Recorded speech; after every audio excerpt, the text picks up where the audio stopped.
कि माई बाप घर की भारी हो गई, भाई से बढ़ के अपन सारी हो गई। ऐसन कलयुग की पूत अरे जान में कपूत बैकुंठ ससुराल हो गई। ऐसन कलयुग के पूत अरे जान में कपूत बैकुंठ ससुराल हो गई।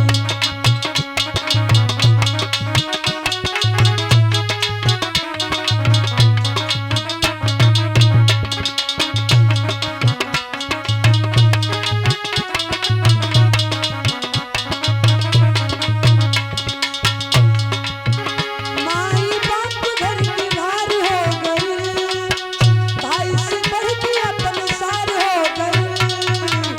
ऐसन कलयुग के पूत अरे जन्म कपूत बैकुंठ ससुराल हो गई।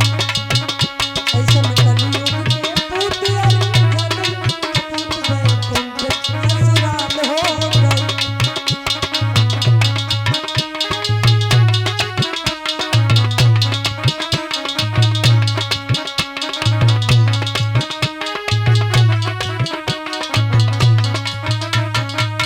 और भैया आजकल होता क्या है, घरवा में माई बाबू के खर्चे भी बंदवा, पाहुन के